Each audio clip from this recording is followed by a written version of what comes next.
The Drug Enforcement Administration was created in 1973 with a single purpose: to stop the flow of illegal drugs into the United States.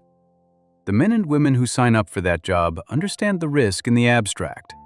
They go through training, they study the cases that came before them, and they accept that the work puts them in proximity to people who are willing to use violence to protect their operations. What the training cannot fully prepare anyone for is the specific and personal nature of what cartels do when they decide an agent has gotten too close. They do not simply remove the threat. They send a message. They make an example. They reach across borders, across continents, and in some cases across decades to make sure that the people working against them understand the cost of doing so. Today, we are covering 10 cases of DEA agents and federal operatives who got too close to the cartel, and exactly what happened to each of them when the cartel found out. Barry Seal, DEA informant, Medellin Cartel, 1986. Barry Seal was a commercial airline pilot from Baton Rouge, Louisiana, who spent years flying cocaine and marijuana into the United States for Pablo Escobar's Medellin Cartel.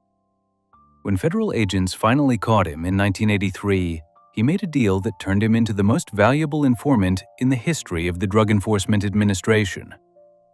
He delivered evidence that no one else could get close to. He photographed Pablo Escobar in the act. He helped the DEA build cases that would have sent the most dangerous drug lords in the world to American prisons. Then, a judge announced his home address to the entire country, stripped him of his bodyguards, and told him he could not carry a weapon. 3 weeks later, the cartel sent a hit squad to his front door. Seal was born on July 16, 1939. He got his student pilot certificate at 16 and his private certificate at 17. He was flying commercial routes for TWA by the mid-1960s. But the money in legitimate aviation was never enough for him. By the late 1970s, Seal had moved into drug smuggling, flying cocaine and marijuana from Colombia into the United States for the Medellin Cartel under the alias Ellis Mackenzie. He was extraordinarily good at it. He flew low, used unmarked airstrips in the Louisiana swamps, and moved so much product that the cartel paid him millions of dollars per flight. For years, no one caught him. That changed in 1983, when a DEA undercover sting operation caught Seal on conspiracy charges to distribute 462 pounds of cocaine. The charges were serious enough to put him away for the rest of his life. Seal had no interest in going to prison. He approached the DEA and offered something far more valuable than a guilty plea: himself, still active inside the cartel, with full access to the people running it. The DEA agreed.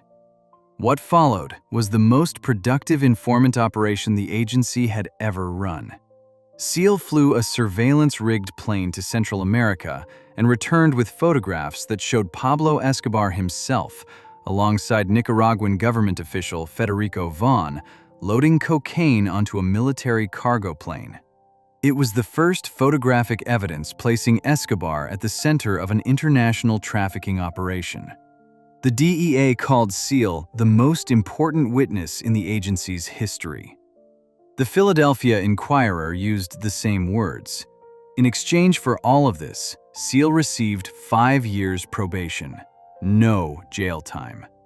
A federal court had made the deal, and a local Louisiana judge named Frank Polizzola was furious about it. Polizzola felt the arrangement was an insult to the justice system. At Seal's sentencing hearing in January 1986, he sentenced Seal to 6 months at the Salvation Army Community Treatment Center on Airline Highway in Baton Rouge, a non-secure halfway house where Seal would be required to sleep every night. He also ruled that Seal could not carry a firearm or hire armed bodyguards, since either would constitute possession of a weapon by a convicted felon. Seal's own attorney, Louis Unglesby, stood in that courtroom and told the judge directly that his ruling amounted to a death sentence for his client. Polizzola did not change the sentence. Seal declined the offer of witness protection and refused to be relocated. He told people around him he was not worried about the contract on his life and that he could handle the pressure himself. The contract was real. Escobar and the Ochoa brothers had already placed a $500,000 bounty on Seal's head and were offering $1 million to anyone who could kidnap him alive and bring him back to Colombia. The cartel had learned Seal was an informant, partly because the story of his Nicaragua sting operation had been leaked to the press. DEA agent Ernst Jacobson later confirmed in a congressional hearing that the leak had come from a White House aide. Iran-Contra figure Oliver North had attended 2 meetings about the sting operation and had the motivation to expose it. On the evening of February 19, 1986, 3 Colombian hitmen hired by the Medellin cartel drove to the Salvation Army parking lot on Airline Highway. As Seal pulled his Cadillac into the lot, one of the men stepped out from behind the donation drop boxes and opened fire with a suppressed MAC-10 submachine gun. Seal was hit 6 times and died almost instantly. He was 46 years old. One of the men arrested at New Orleans airport in connection with the killing was José Renteria. He had photographs of Seal's body on his camera. An FBI agent confiscated the camera and opened it, exposing the film inside and destroying the evidence. Renteria was not charged with murder. He was deported to Colombia. 3 Colombian nationals, Luis Carlos Quintero Cruz, Miguel Vélez, and Bernardo Antonio Vázquez, were convicted of first-degree murder in state court in Lake Charles, Louisiana, where the trial had been moved due to the level of public attention in Baton Rouge. All 3 received life without parole. Pablo Escobar, Jorge Ochoa, and Fabio Ochoa were indicted in the U.S. Middle District of Louisiana for conspiring to orchestrate the killing. But extradition from Colombia was blocked for years by Escobar's campaign of bombings and assassinations targeting Colombian officials. Escobar was killed by Colombian security forces in December 1993. Fabio Ochoa eventually served 25 years on separate U.S. drug charges and walked out of federal prison in late 2024. In 2017, Hollywood released American Made, a film starring Tom Cruise based on Seal's life. It made over $130 million at the box office. Luis Carlos Quintero Cruz, one of the 3 men who shot Seal dead in that parking lot, applied for clemency in 2023. Prison officials described his conduct as exemplary. The East Baton Rouge District Attorney's Office opposed his release, telling the board he remained a threat and that freeing him would be a slap in the face to the justice system. The board denied the application. He remains in a Louisiana prison. Before we move on, if you're enjoying this analysis, please consider subscribing. It helps the channel tremendously. The man who flew the most sensitive intelligence operation in DEA history was left unarmed, unguarded, and parked in the same spot every night for 6 months. The cartel knew exactly where he was because a judge put it in the public record. What happened to the next agent on this list was different in almost every way, except for the part where the people who were supposed to protect him failed to keep up. Special Agent Richard Fass, Sonora Meth Cartel, 1994.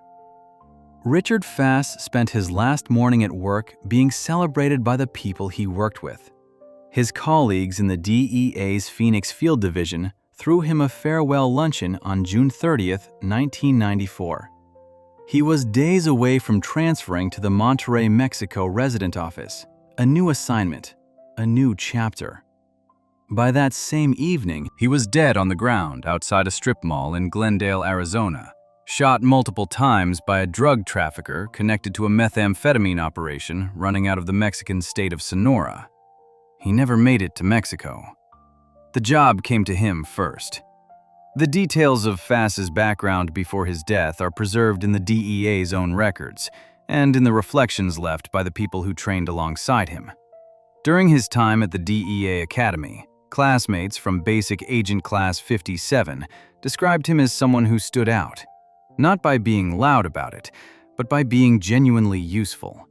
His personality was easygoing. His approach to investigations was methodical. Younger agents went to him when they needed help, and he gave it without making them feel small for asking. He was the kind of person an institution builds itself around, without always knowing it until he is gone. By June 1994, Fass was an established agent in the Phoenix Field Division, working cases tied to the drug trafficking networks moving product across the Arizona-Mexico border. His upcoming transfer to Monterrey was a significant step. The Monterrey office sat in the middle of one of the most active drug corridors in North America, and agents assigned there operated in proximity to organizations that had already demonstrated they were willing to kill. Fass had accepted that reality as part of the job. On the afternoon of June 30th, his colleagues said goodbye over lunch. A few hours later, Fass was operating in an undercover capacity as part of an operation targeting associates of Ernesto Vasquez Mendoza. Vasquez Mendoza ran a criminal organization that owned and operated multiple clandestine methamphetamine laboratories in the Mexican state of Sonora. His network moved drugs across the border into Arizona, and on that evening, members of his crew were meeting with what they believed was a buyer. What they had actually planned was a robbery and a murder. The intention was never to complete the deal. The plan was to take the money and kill the agent who had brought it. At a strip mall at 5060 West Bethany Home Road in Glendale, Fass was shot numerous times. He died at the scene. He had spent the earlier part of that day being toasted by his colleagues at a farewell lunch. He was killed before the day was over. The investigation that followed moved quickly on one front and slowly on another. 3 suspects connected to the killing were identified, arrested, and charged in relatively short order. All 3 were subsequently convicted for their roles in the murder of Richard Fass. Vasquez Mendoza himself was a different problem entirely. He was the head of the operation, the man whose organization had planned and carried out the attack. And he was gone. He had fled across the border into Mexico before law enforcement could close in. And once he was there, getting him back became one of the most sustained manhunts in the history of joint U.S. and Mexican law enforcement. The DEA's Phoenix Field Division led the search. The FBI joined. The U.S. State Department offered reward money. Vasquez Mendoza was placed on the FBI's 10 Most Wanted Fugitives list, a designation that put his face in front of law enforcement across the country and internationally. For 6 years, he moved through Mexico and avoided every attempt to locate him. The investigation never went cold, but it also never produced results. Until July 9, 2000, when Mexican authorities arrested Vasquez Mendoza in the state of Puebla. The United States immediately requested extradition. The extradition process itself took additional time, which is common in cases involving Mexican nationals facing American charges. When Vasquez Mendoza was finally brought to the United States and prosecuted, the legal proceedings produced a 4th conviction tied to the 1994 murder of Richard Fass. In August 2006, more than 12 years after Fass was shot dead in that Glendale parking lot, Vasquez Mendoza was found guilty. The DEA described his extradition as serving notice that the agency's pursuit of anyone who harms or kills its agents does not stop at the border and does not expire with time. The DEA statement released at the time of the extradition put it plainly. Vasquez Mendoza's arrest and return to the United States was meant to send a message to every organization that believed geography could protect them from consequences. The agency credited the Phoenix Field Division, the Glendale Police Department Homicide Unit, the DEA Mexico City Country Office, the FBI, U.S. Immigration and Customs Enforcement, the U.S. Marshals Service, and Mexican law enforcement authorities with making the arrest and extradition possible. Richard Fass is remembered on the DEA's Wall of Honor. The entry notes that earlier on the day he was killed, his colleagues had honored him with a farewell luncheon to say goodbye and wish him well on his next assignment. That detail sits in the official record, not as decoration, but as fact. He was 34 years old. He had spent the last hours of his life being told he was valued, and then he went to work and did not come home. Before we move on, if you're enjoying this analysis, please consider subscribing. It helps the channel tremendously. Barry Seal was left unprotected by a judge who broadcast his location to the world. Fass was killed in the middle of an active undercover operation, surrounded by a network that had been planning his murder from the start. The next case on this list involves an agent who was not in Mexico, not running an undercover drug buy, and not anywhere near cartel territory. And the mob killed him anyway. Special Agent Everett Hatcher, Bonanno Crime Family Drug Network, 1989. Everett Hatcher was 46 years old, a 12-year DEA veteran, and one of the more quietly accomplished agents in the New York Field Division. On the night of February 28, 1989, he drove to a remote overpass on the West Shore Expressway in the Rossville section of Staten Island to meet a man named Costabile Farace for what was supposed to be their third discussion about a cocaine purchase.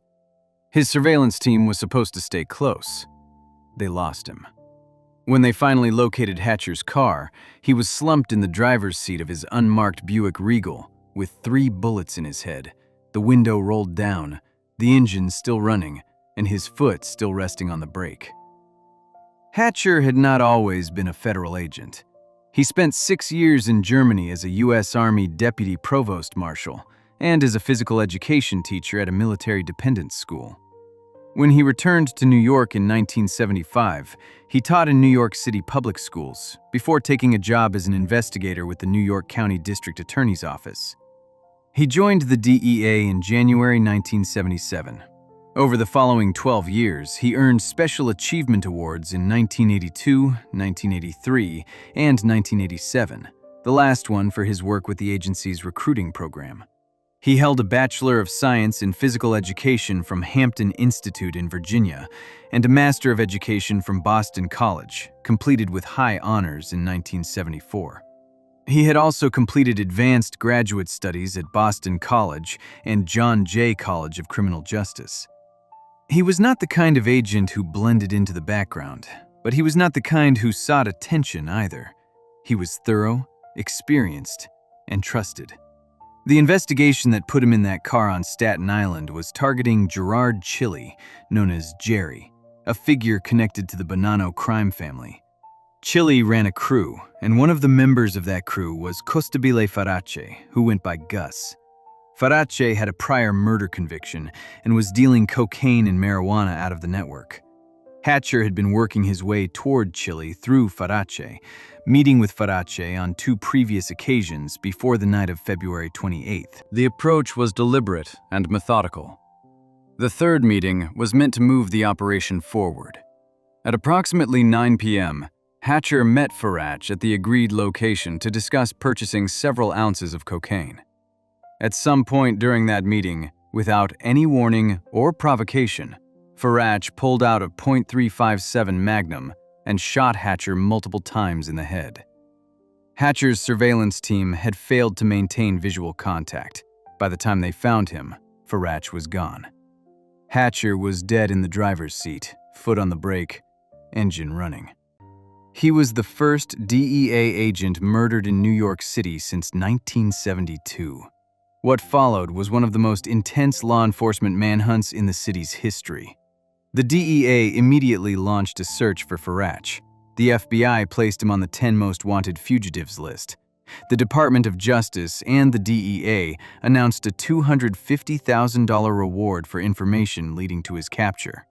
Law enforcement agencies across the New York area began running surveillance on members of the Bonanno, Lucchese, and Genovese crime families, stopping them on the street to photograph them and ask questions.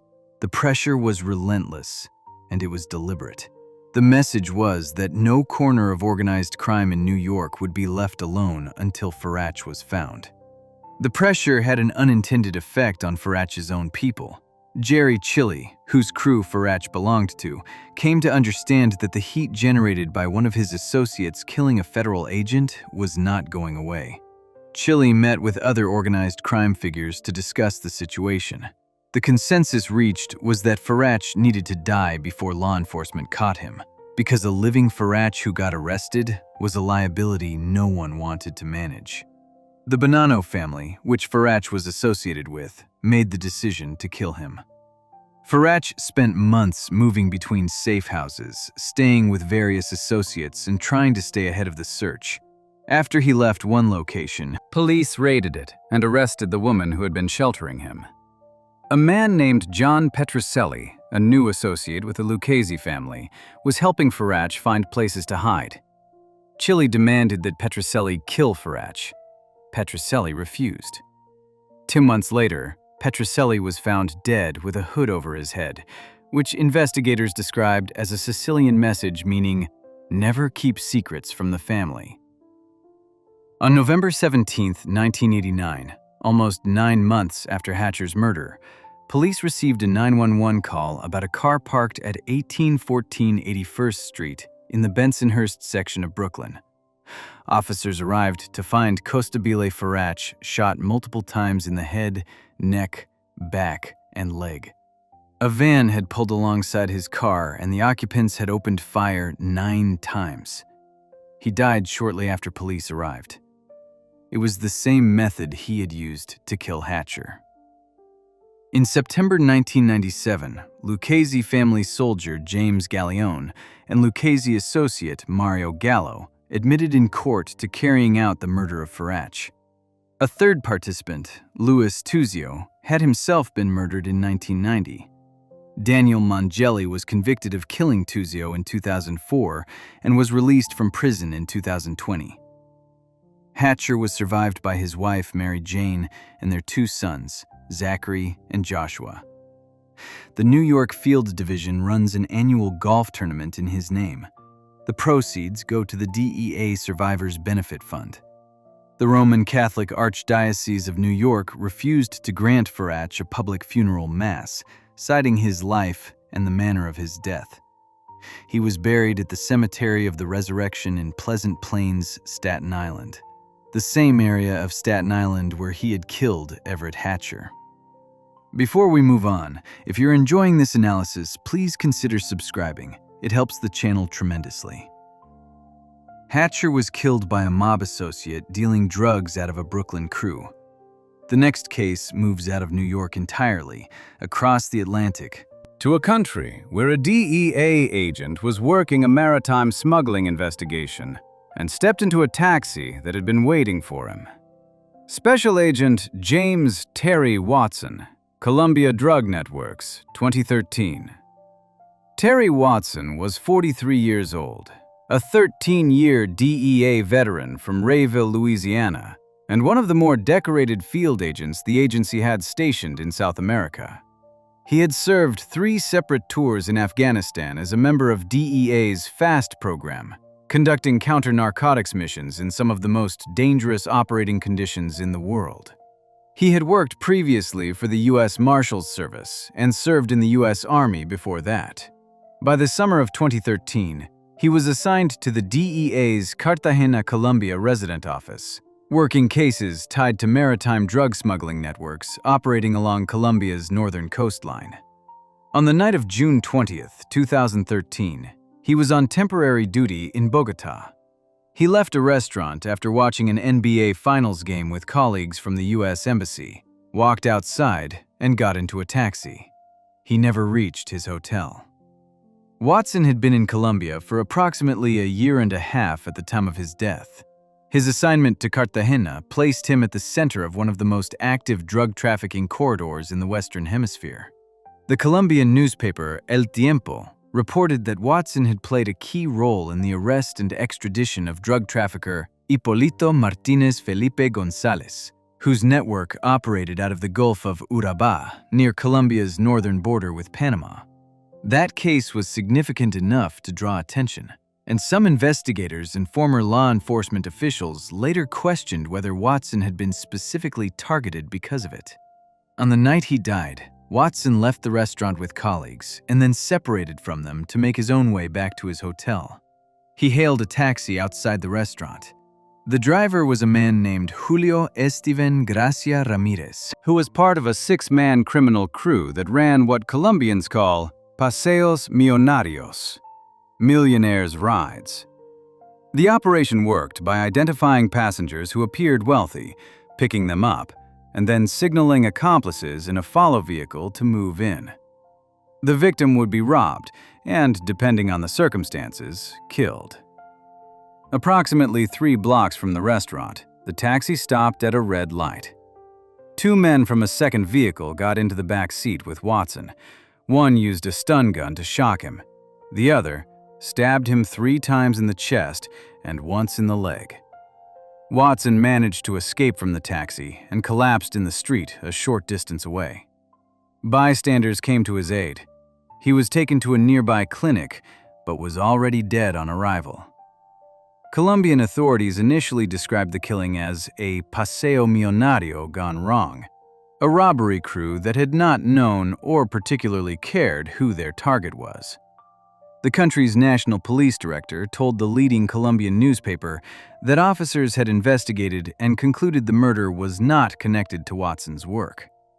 But that conclusion did not satisfy everyone. Phil Jordan, a former CIA operative and former head of the DEA's El Paso Intelligence Center, told Fox News that it sounded more like a targeted hit than a robbery. The Colombian newspaper El Tiempo's reporting on Watson's role in the Gonzalez extradition added weight to that question. It was never definitively resolved. 4 men were arrested in Colombia within days of the killing. Colombian police announced the arrests publicly, identifying the suspects as members of a criminal network specializing in robberies. The United States sought extradition. 6 Colombians were ultimately indicted in the Eastern District of Virginia on charges that included conspiracy to kidnap and murder an internationally protected person. The legal proceedings produced guilty pleas from multiple defendants. Julio Esteban Gracia Ramirez, the taxi driver, admitted in his statement of facts that he had targeted Watson and picked him up outside the restaurant, that he signaled his accomplices, and that the attack was carried out as planned. Hector Leonardo Lopez was sentenced to 25 years. Gracia Ramirez received 27 years. Andrés Álvaro Oviedo Garcia received 20 years. Edwin Gerardo Figueroa Sepúlveda pleaded guilty separately and received 30 years. A 7th defendant, Wilson Daniel Peralta Bocachica, pleaded guilty to obstruction of justice. He admitted that in the days following the murder, he had washed the back seat of the taxi used in the attack, removing Watson's blood from the upholstery, and had discarded the cleaning rags before turning the vehicle over to Colombian National Police as evidence. The case was investigated jointly by the FBI, the DEA, and the U.S. State Department's Diplomatic Security Service, with extensive assistance from Colombian authorities and Interpol. Attorney General Eric Holder made a statement when the sentences were handed down. DEA Administrator Michelle Leonhardt called Watson courageous and accomplished, and said the agency was grateful that those responsible were facing U.S. justice. Watson's family released a statement when he died that described him plainly. Terry dedicated his life to serving the public and making the world a safer and better place, they wrote. Terry never wasted a minute of his life and never took it for granted. Watson's body was flown home to Rayville, Louisiana. The Louisiana State Police and the State Wildlife and Fisheries Honor Guards escorted his remains from Monroe Regional Airport to his hometown. A service was held at Rayville High School. He had survived 3 deployments to Afghanistan with the FAST program, some of the most dangerous counter-narcotics work the DEA has ever undertaken, and he was killed getting into a taxi in Bogota after watching basketball. 6 men went to federal prison in the United States for what happened in that car. Before we move on, if you're enjoying this analysis, please consider subscribing. It helps the channel tremendously. Watson was killed in a taxi on a public street in a city where he was supposed to be relatively safe. The next case moves to a quiet residential neighborhood in Pasadena, California, where 2 DEA agents drove to complete a heroin transaction and walked directly into an ambush that had been planned before they arrived. Special Agents George M. Montoya and Paul Sima, Taiwanese heroin traffickers, 1988. George Montoya was 34 years old when he was shot and killed in Pasadena, California on February 5, 1988. Paul Sima, his fellow DEA agent, was shot in the same ambush and died the following day. The 2 men had gone to a quiet residential neighborhood in Pasadena to complete the purchase of 2 pounds of heroin from a Taiwanese criminal trafficking group. The deal was set at $80,000. The traffickers had no intention of completing it. The plan, worked out before Montoya and Sima ever arrived, was to take the money and kill the agents who brought it. Both men walked into that neighborhood not knowing the transaction they were there to conduct had already been decided to end in their deaths. Montoya's background before his death is documented in the DEA's own records, including the reflections of the agents who trained alongside him. He went through the DEA Academy as part of Basic Agent Class 57. His classmates remembered him as a mentor. The description that appears in the records is specific: an easygoing personality and methodical investigative skills that made him a quiet but effective leader when younger agents needed guidance. He did not perform his competence, he simply demonstrated it, consistently enough that people sought him out when they were stuck. That kind of reputation inside a training program is hard to manufacture. It comes from repeated behavior over time, and the people who were there noticed it and remembered it long after he was gone. Sima's background follows a similar trajectory through the agency. Both men had reached a level of operational experience that put them in the field on undercover assignments of the kind they were running on February 5, 1988. Undercover heroin purchases from organized trafficking groups carry significant risk in any circumstance. The agent presents as a buyer, moves into proximity with people who are experienced at identifying threats, and relies on a combination of cover, surveillance support, and the credibility of the transaction itself to stay safe. When the traffickers on the other side of the deal have already decided the agent is going to die, none of those protections matter. The Taiwanese criminal group involved in the case had set up what appeared to be a straightforward large-scale heroin sale. 2 pounds of heroin at $80,000 was a substantial transaction, the kind that requires trust to be established on both sides before it moves forward. The traffickers used that process to draw Montoya, Sima, and a third undercover agent into a situation they controlled. They chose a quiet residential neighborhood in Pasadena as the location to complete the handoff. The setting was designed to feel low risk, away from the kind of public exposure that might complicate what they were actually planning.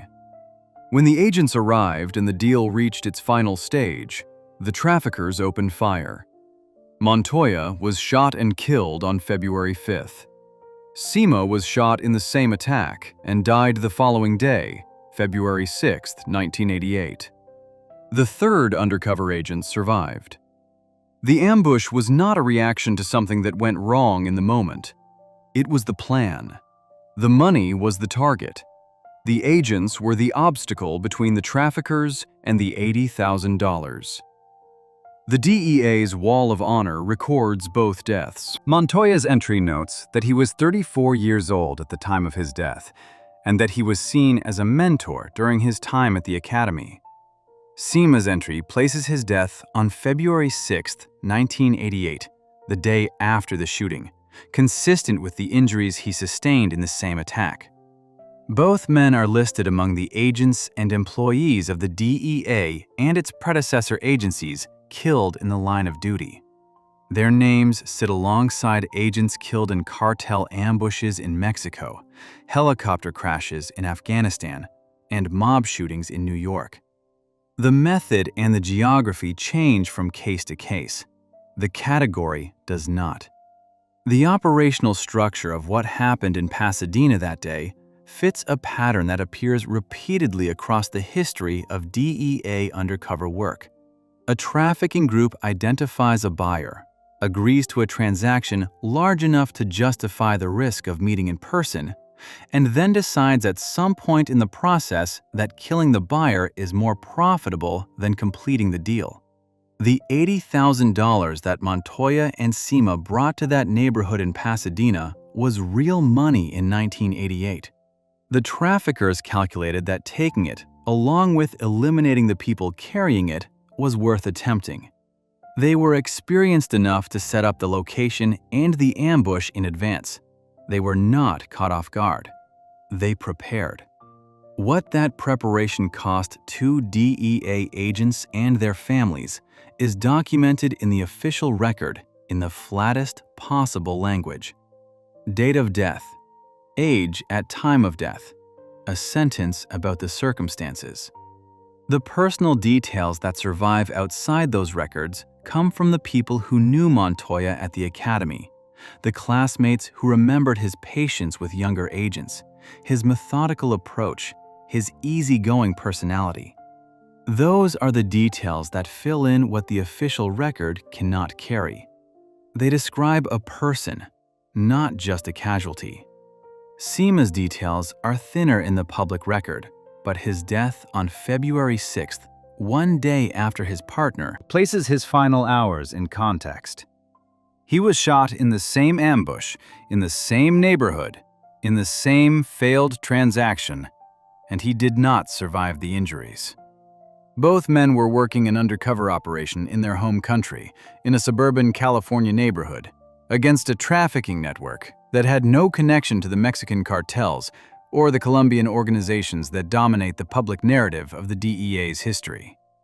The Taiwanese criminal group operating in Pasadena in 1988 does not appear in documentaries or streaming series. Montoya and Cima do not have the name recognition of agents whose cases became political flashpoints. They were killed doing the same job in a different place, and the outcome was the same. Before we move on, if you're enjoying this analysis, please consider subscribing. It helps the channel tremendously.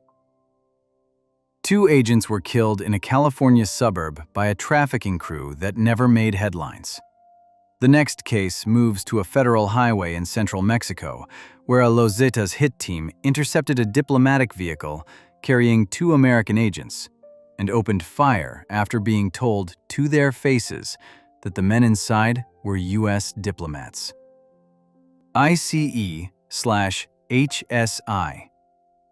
Agent Jaime Zapata, Los Zetas Cartel, 2011. Jaime Zapata was 32 years old, a special agent with Immigration and Customs Enforcement's Homeland Security Investigations Division, and one of 5 brothers from Brownsville, Texas, who all went into criminal justice. He graduated from the University of Texas at Brownsville in 2005 with a degree in criminal justice and an associate degree in applied science. On February 15, 2011, he and fellow agent Victor Avila were driving from Laredo, Texas to Mexico City on an official assignment in an armored Chevy Suburban with U.S. diplomatic plates. They were on Highway 57 in the state of San Luis Potosí when 2 SUVs began following them. What happened next produced the second killing of a U.S. federal agent on Mexican soil since Kiki Camarena was murdered by the Guadalajara cartel in 1985. It also exposed one of the most significant failures in the history of U.S. federal law enforcement gun policy. Zapata was born on May 7, 1978, in Brownsville, a border city directly across from Matamoros, Tamaulipas. Growing up on the border meant growing up with an immediate understanding of what drug trafficking looked like at ground level. All 5 Zapata brothers entered criminal justice fields. Jaime joined HSI and built a career that brought him to Mexico as part of a U.S. law enforcement presence that operated under severe restrictions. American agents assigned in Mexico at that time were not permitted to carry firearms for personal protection. They worked in diplomatic roles, gathering and sharing intelligence, and relied on the Mexican government and their diplomatic status for safety. That status, as February 15th would demonstrate, meant nothing to the people who stopped them on Highway 57. The 2 agents were traveling in a vehicle that should have been immediately identifiable as belonging to U.S. officials. The Suburban was armored. It carried diplomatic license plates. There was nothing ambiguous about what the vehicle was or who was likely inside it. As they drove through San Luis Potosí, 2 SUVs came up behind them at high speed, driving aggressively. One of the vehicles passed the agent's Suburban. Gunmen in the second vehicle opened fire and rammed the Suburban off the road. As the attack unfolded, Avila rolled down his window and told the gunmen they were American diplomats. One of the attackers got out of his vehicle, carrying a rifle, forced the door of the Suburban open, and shot both agents at close range. When Zapata identified them as American diplomats, a Zetas gunman responded directly, "We don't give a expletive." Nearly 100 rounds were fired into and around the vehicle, using handguns and assault rifles. Zapata was killed. Avila was wounded but survived. The men who attacked them were members of Los Zetas, one of the most violent cartel organizations operating in Mexico at the time. Los Zetas had been founded by former members of the Mexican military's elite Special Forces unit and had built a reputation for extreme violence that distinguished them even within the context of Mexico's drug war. After the attackers were captured, some claimed they had mistaken the agent's vehicle for a rival cartel. Avila's account contradicted that directly. The diplomatic plates were visible. The agents identified themselves verbally. The gunmen acknowledged the identification and continued the attack. The weapon used to kill Zapata became its own separate scandal. The gun was a semi-automatic WASR-10 rifle. Its serial number had been obliterated. Investigators traced it back to a man named Otilio Osorio, who had purchased it legally in Dallas, Texas. Congressional investigators established that the Bureau of Alcohol, Tobacco, Firearms, and Explosives had identified Osorio as a straw purchaser months before the attack on Zapata and Avila. The weapon had been smuggled into Mexico as part of Operation Fast and Furious, a federal program in which ATF agents allowed illegal firearms purchases to proceed in order to track the weapons to cartel networks. The tracking failed. The guns dispersed. One of them ended up in the hands of the Zetas unit that killed Zapata. Texas Congressman Michael McCall stated publicly that the gunmen had opened fire after the agents identified themselves as U.S. diplomats. A White House report released 5 months after the killing noted that Zapata's family demanded to know the source of the weapons used in the attack. The connection to Fast and Furious was confirmed through the congressional investigation that followed. Under pressure from the Obama administration, the Mexican government extradited 7 Los Zetas cartel members to the United States in connection with the murder. Jose Garcia Sota and Jesus Ivan Quesada Piña were among those transferred. The prosecution proceeded in U.S. federal court. Zapata's death triggered a serious policy debate about whether American law enforcement agents operating in Mexico should be permitted to carry firearms. At the time of his killing, they were not. Mexican President Felipe Calderón visited Washington in March 2011 and stated that alternatives would be examined with Congress to improve the security of U.S. agents working in Mexico. The debate produced discussion, but no immediate policy change that would have addressed the specific vulnerabilities Zapata and Avila faced on that highway. Zapata's death was documented as the second killing of a U.S. federal agent on Mexican soil in the modern era, the first being Camarena in 1985. 26 years separated the two events. The geography, the cartel, and the circumstances were different. The outcome was the same. An American agent operating in Mexico without the ability to defend himself was killed by people who knew exactly what they were doing and did not care about the consequences of doing it to a U.S. official. Before we move on, if you're enjoying this analysis, please consider subscribing. It helps the channel tremendously. Zapata was killed on a public highway in broad daylight by men who were told they were shooting at American diplomats and shot anyway. The next case moves to the other side of the world, to Afghanistan, where 3 DEA agents died in a single night conducting counter-narcotics operations against the Taliban's heroin network. DEA Fast Team. Agents Forrest Lehman, Chad Michael, and Michael Weston. Afghanistan Taliban Heroin Network, 2009. On October 26, 2009, a U.S. military helicopter crashed in western Afghanistan while returning from a joint counter-narcotics mission. 3 DEA special agents were on board. Forrest Lehman was 37 years old. Chad Michael was 30. Michael Weston was 37. All 3 died in the crash.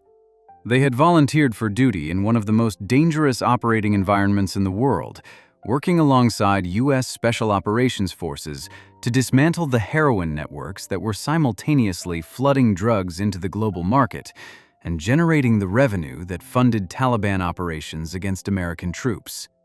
They were not soldiers. They were drug enforcement agents who had chosen to go to a war zone because the drug war and the shooting war had become the same war, and someone had to work both at once. The connection between Afghan heroin and Taliban financing was established in the years following the September 11th attacks. Afghanistan had long been the world's dominant producer of opium, and after 2001, as U.S. and coalition forces pushed the Taliban out of major population centers, the organization increasingly relied on the heroin trade to fund its insurgency. DEA intelligence confirmed that heroin production in Afghanistan was directly fueling Taliban terrorism. The revenue from poppy cultivation and heroin processing paid for weapons, fighters, and operations targeting American and coalition forces. Dismantling that supply chain became a national security priority, not just a drug enforcement one. In response, the DEA created the Foreign Deployed Advisory and Support Team program, known as FAST. These were teams of DEA agents who deployed to Afghanistan in partnership with U.S. Special Operations Forces and allied counterparts to conduct high-risk counter-narcotics missions. The DEA also expanded its presence through the Kabul Country Office. Together, FAST and the Kabul office executed operations that led to record seizures of drugs, chemicals, weapons, and explosive devices. The work was dangerous by any standard. The agents operating in Afghanistan were not conducting surveillance in suburban neighborhoods or meeting informants in parking lots. They were running missions in active combat zones against organizations that were simultaneously drug trafficking networks and armed insurgent groups. Forrest Lehman had a background that was unusual even within the DEA. He graduated from Stanford University in 1999 with a degree in computer studies, then went to Harvard Law School, graduating cum laude in 2002. Before joining the DEA, he served in the U.S. Navy as a cryptologic technician for 9 years. He joined the DEA in 2002, was assigned to the Washington, D.C. Field Division, then transferred to the El Paso Field Division in 2003, where he worked international enforcement operations against Mexico-based drug trafficking organizations. He volunteered for the FAST program and served multiple tours in Afghanistan. At the time of his death, his wife, Ana Lopez, was pregnant with their son, Luke. Lehman was 37 years old. He never met his child. Chad Michael came from a different path. He grew up in northeastern Pennsylvania and graduated from St. Leo University in Florida in 2001 with a degree in criminal justice. He started his law enforcement career as a patrol officer with the Hillsborough County Sheriff's Office in Tampa, Florida, before joining the DEA and being assigned to the Miami Field Division, where he spent 6 years in Enforcement Group 6. In September 2009, Michael volunteered to serve as a member of DEA's Fast Team Alpha. He was deployed to Afghanistan 1 month later. He was 30 years old when the helicopter went down on October 26th. He was survived by his fiancée, Paula Berrio, and 5 brothers. Michael Weston's background was as credentialed as Lehman's. He graduated with distinction from Stanford University in 1994 with degrees in computer science and economics, then attended Harvard Law School, graduating cum laude in 1997. He served in the U.S. Navy and Marine Corps in multiple capacities, including as a Special Assistant United States Attorney and a squad leader. He was stationed at Camp Pendleton and deployed to Iraq, Norway, the Panama Canal, and other locations, earning numerous commendations along the way. He joined the DEA and was assigned to the Kabul Country Office. Weston was 37 years old. 3 men from 3 different backgrounds. 3 different paths into federal law enforcement, all on the same helicopter on the same night in western Afghanistan. The crash on October 26, 2009 killed all 3 of them, along with other personnel on board. The DEA's official records describe the aircraft as a U.S. military helicopter returning from a joint counter-narcotics mission. The nature of fast operations meant that the agents were regularly inserted into areas with active Taliban presence, working alongside special operations units to identify and destroy heroin production infrastructure and target the traffickers running it. The missions were conducted in the same terrain and under the same threat conditions as combat operations. The line between a drug enforcement mission and a combat mission in western Afghanistan in 2009 was, in practical terms, not a line at all. The DEA dedicated a memorial to the FAST program and the Kabul Country Office agents who were killed during the Afghanistan deployment. The agency described the program's legacy in terms of the seizures it produced and the networks it disrupted.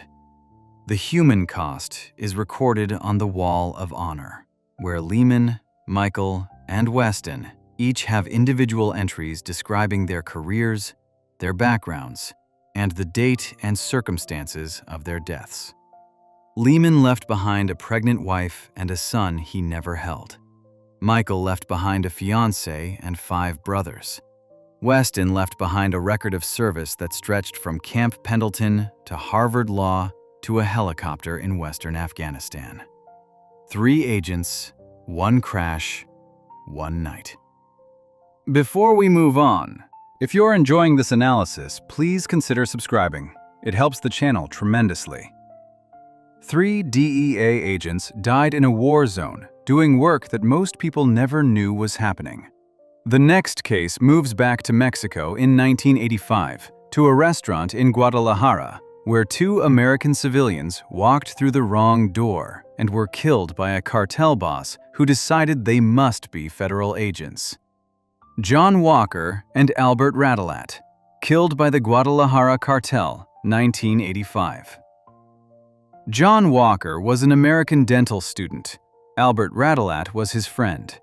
In early 1985, both men were in Guadalajara, Mexico, when they walked into a restaurant that Rafael Caro Quintero had taken over for a private party.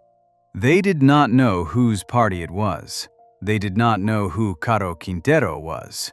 They had simply walked through the wrong door at the wrong moment in the wrong city. Caro Quintero looked at 2 Americans who had wandered into his private gathering and decided they were undercover U.S. federal agents sent to surveil him. He was wrong.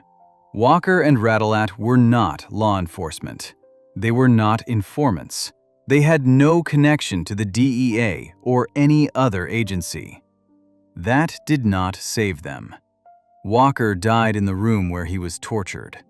Rattlat was still alive when cartel members wrapped him in tablecloths and buried him in a park. Their bodies were found 6 months later.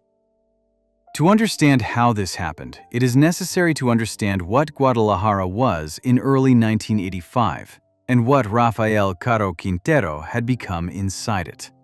The Guadalajara cartel, led by Caro Quintero, Ernesto Fonseca Carrillo, and Miguel Ángel Félix Gallardo, had by the mid-1980s built the most powerful drug trafficking organization in Mexican history to that point. They moved heroin, cocaine, and marijuana through Mexico and into the United States on a scale that had not existed before. They operated with protection from the Dirección Federal de Seguridad, Mexico's federal intelligence agency, whose officials accepted bribes in exchange for providing the cartel with badges, security, and cover. The cartel operated in Guadalajara with a degree of impunity that made its leadership genuinely dangerous to be near, even by accident.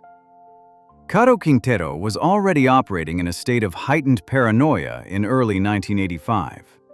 In November 1984, DEA agent Kiki Camarena's investigative work had led to the destruction of Rancho Búfalo, a 2,500-acre marijuana plantation in Chihuahua that Caro Quintero controlled. The raid cost him at least $50 million. He was convinced the DEA was closing in on his entire operation, and he was actively looking for the sources of the intelligence being fed to American agents. When Walker and Rattlat walked into his private party, Caro Quintero saw 2 Americans in a place where no uninvited Americans should have been, and he reached the conclusion that they had been sent to watch him. His men seized both Americans and took them to a storeroom in the restaurant. What followed was torture. Cartel members used ice picks on both men while interrogating them about their connection to American law enforcement. Walker did not survive the session. He died in that room from blunt force trauma to the head. Rattlat was still alive when the cartel decided what to do with him. Members wrapped him in tablecloths, transported him to San Isidro Mazatepec Park in Zapopan, a municipality within the Guadalajara metropolitan area, and buried him there. The burial was not a disposal of a body. Rattlat was alive when it happened. The bodies of both men were found 6 months later. The discovery confirmed what investigators had suspected, that the 2 Americans had been killed by the cartel. By the time their remains were recovered, the Guadalajara cartel had already been identified as the organization responsible for the kidnapping and murder of Kiki Camarena, whose abduction had occurred on February 7, 1985, in the same city during the same period. The Walker and Rattlat killings were part of a broader pattern of violence the cartel was conducting against anyone it suspected of threatening its operations, whether those suspicions were correct or not. KPBS documented that the Guadalajara cartel killed as many as 6 U.S. citizens in Guadalajara around the same period as the Camarena murder.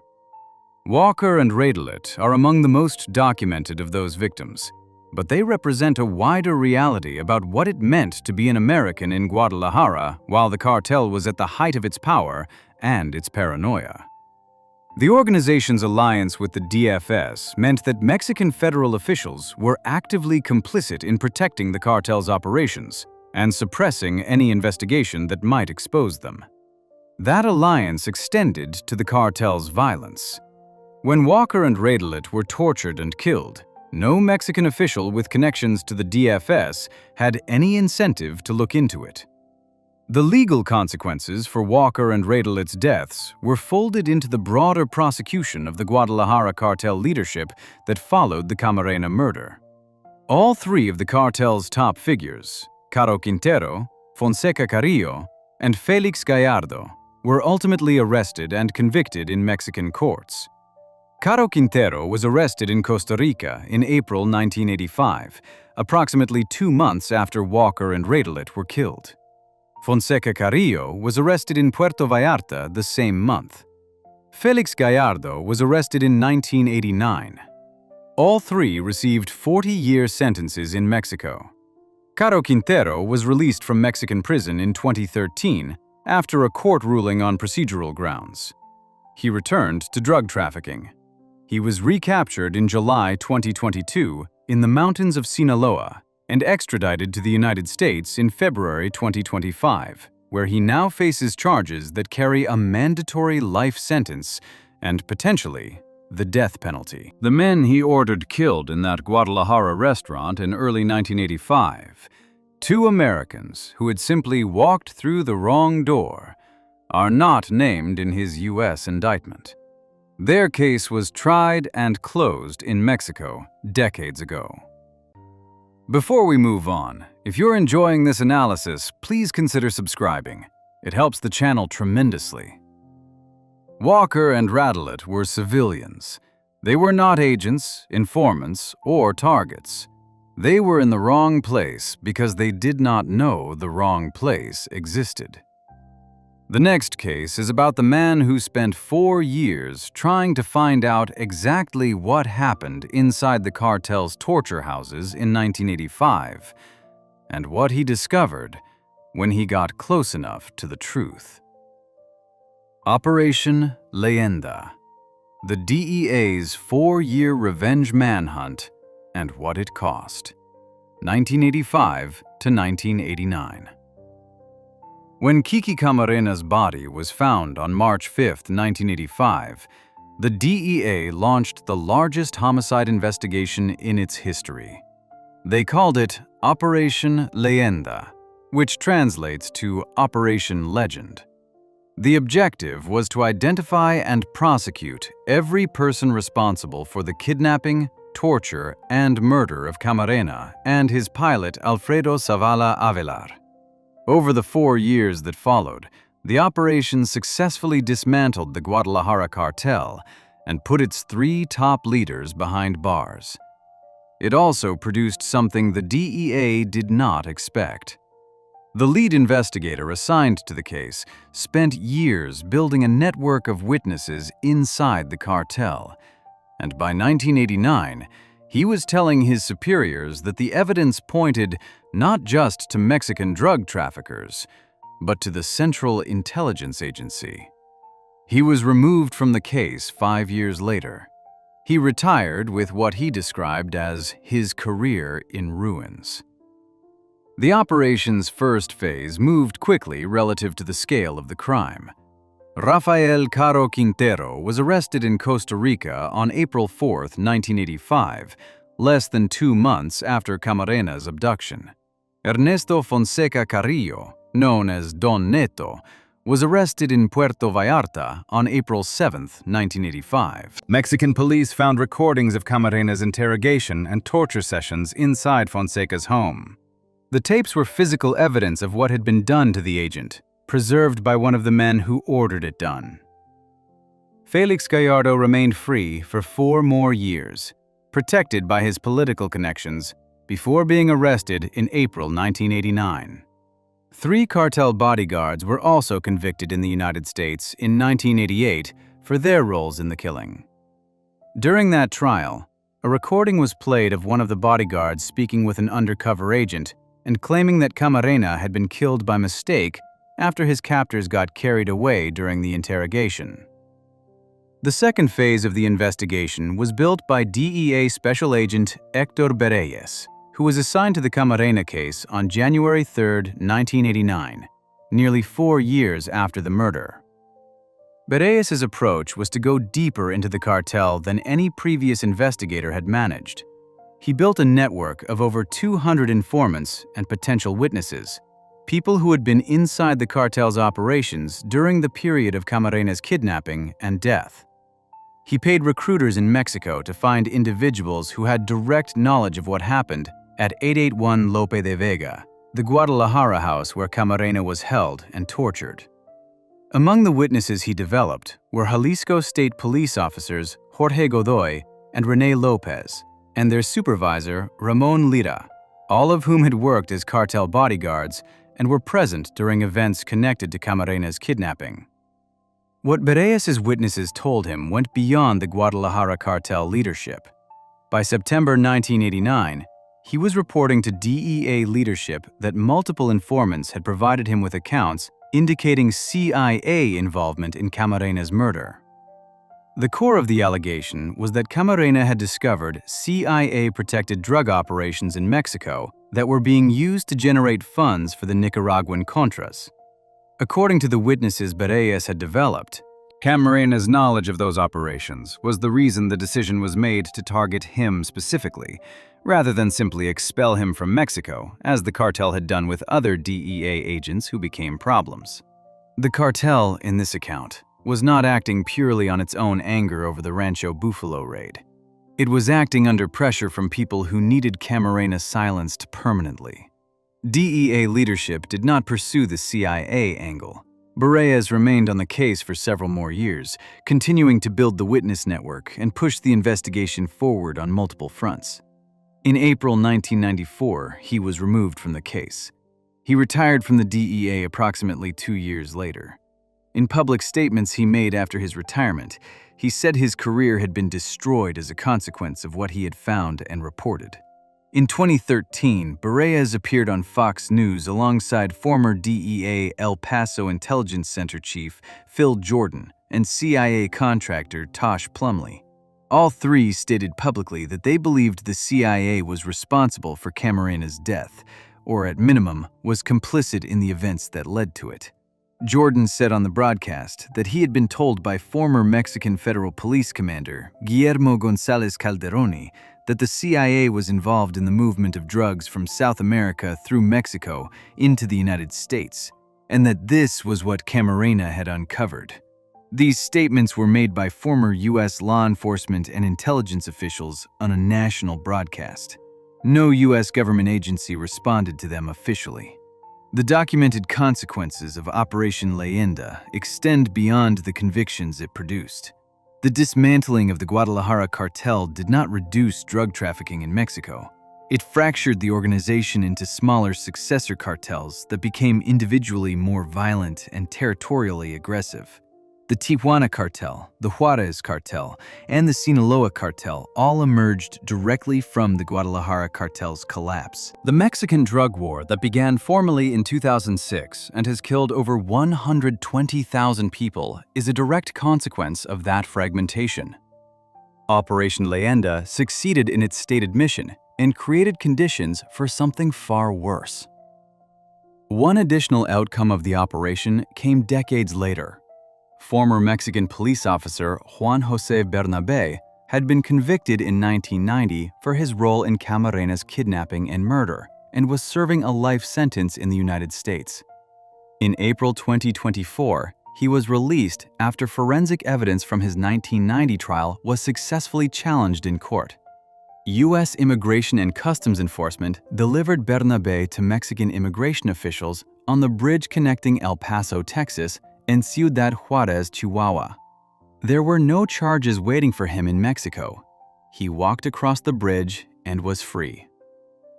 Before we move on, if you're enjoying this analysis, please consider subscribing. It helps the channel tremendously. The man who ran Operation Leyenda lost his career over what he found. The man convicted of helping carry out the murder it was investigating walked free after 30 years. The final case on this list is about the person who made all of it possible. The pilot who took the photographs that started everything, whose name appears in every court filing and who almost no one remembers. Alfredo Zavala Avelar, the forgotten second victim of the Guadalajara cartel, 1985. Alfredo Zavala Avelar was a Mexican pilot. He flew surveillance missions over suspected cartel growing operations in the mountains of Zacatecas for the DEA, taking aerial photographs that no one on the ground could get. It was his camera, his aircraft, and his flying that produced the evidence confirming the existence and scale of Rancho Buffalo, the 2,500-acre marijuana plantation that DEA agent Kiki Camarena used to build the case that led to the November 1984 raid.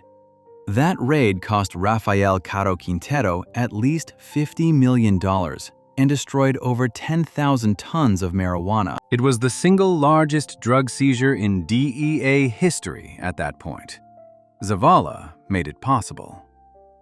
On February 7, 1985, the same day Camarena was grabbed outside the U.S. consulate in Guadalajara, Zavala was separately abducted near the Guadalajara airport. Both men were taken to the same house. Both men were tortured. Both men died. One of them became a symbol of the DEA's history. The other is remembered, if at all, as a footnote in someone else's story. Zavala worked for the aerial eradication program that the CIA funded in Mexico, flying missions designed to locate and document drug cultivation operations. His role was technical and specific. He was not a DEA agent. He did not carry a badge or a weapon. He was a pilot with access to airspace over cartel territory and the skills to use it productively. His partnership with Camarena was built on that access. Camarena needed photographic documentation of what his informants were telling him existed in the mountains, and Zavala could provide it. The Rancho Buffalo photographs were the product of that partnership. The ranch existed at a scale that was difficult to believe without visual evidence, and Zavala's aerial work supplied it. The cartel's decision to abduct Zavala on the same day as Camarena was not a coincidence. The people ordering the kidnappings understood that the pilot who had flown the surveillance missions was as much a threat to their operations as the agent who had directed them. Zavala had seen Rancho Buffalo from the air before it was raided. He knew what the cartel's infrastructure looked like from above. He knew where things were. He was also, critically, the person whose photographs had been used to destroy something worth hundreds of millions of dollars. He was grabbed near the Guadalajara airport and transported to 881 Lope de Vega, the same house in the Jardines del Bosque neighborhood where Camarena was being held. What happened inside that house over the following hours is documented through court records, forensic evidence, and the testimony of witnesses who spoke to DEA investigators during Operation Leyenda. Zavala and Camarena were held and tortured together. The sessions were recorded on tape. During a break in the interrogation, the two men were brought into the same space. Camarena told Zavala he was sorry for getting him involved. Zavala received no food or water throughout the entire period of his captivity. Camarena received some. The distinction appears in the accounts that survive from witnesses present in the house. It suggests that the people running the interrogation viewed Zavala as a secondary target, someone to be used for whatever information he could provide, and then disposed of, without the same extended effort they invested in breaking Camarena. Both men died on approximately February 9, 1985, 2 days after their abduction. Their bodies were found on March 5, 1985, together, wrapped in plastic and buried in a shallow grave on a ranch approximately 60 miles southeast of Guadalajara. They were bound, blindfolded, and gagged. A forensic examination confirmed that both men had extensive injuries and that both died from head and neck trauma. The physical condition of the bodies was consistent with prolonged torture followed by fatal blows. The cartel had the bodies relocated at some point between the killings and the discovery, moving them from Michoacán to the ranch where they were eventually found, apparently to complicate the investigation and shift suspicion. All three of the Guadalajara cartel's top leaders, Rafael Caro Quintero, Ernesto Fonseca Carrillo, and Miguel Ángel Félix Gallardo, were convicted in Mexican courts of crimes that included the kidnapping, torture, and murder of both Camarena and Zavala Avelar. The charges covered both men equally. The sentences of 40 years handed to each of the three cartel leaders applied to what was done to Zavala as much as to what was done to Camarena. In legal terms, the two victims were treated identically. In every other way, they were not. Camarena has a building dedicated to him at the DEA's San Diego Field Division. His photograph is on the wall of the training room. Every agent who graduates from the DEA Academy receives a red ribbon in his memory. Red Ribbon Week, the annual national drug awareness campaign taught in schools across the United States, was established in his honor. His son, Enrique Camarena Jr., is a San Diego Superior Court judge. His widow and family filed a federal civil lawsuit in March 2025 against the Sinaloa cartel and 3 cartel kingpins, using the Trump administration's terrorist designation of the cartel to pursue damages under anti-terrorism statutes. The lawsuit names Alfredo Zavala Avelar. It describes his abduction, his torture, and his death alongside Camarena's. It is one of the few public documents in recent years that mentions him by name in a context beyond a parenthetical. There is no Red Ribbon Week for Zavala. No DEA building carries his name. No school in any city is named after him. His entry does not appear separately on the DEA's Wall of Honor, the way Camarena's does. He was a Mexican national working as a civilian asset, not a sworn federal agent, and the structures built to memorialize law enforcement sacrifice were not designed with him in mind. He took the photographs. He flew the missions. He was taken the same day, tortured in the same house, killed within hours of the same man, and buried in the same grave.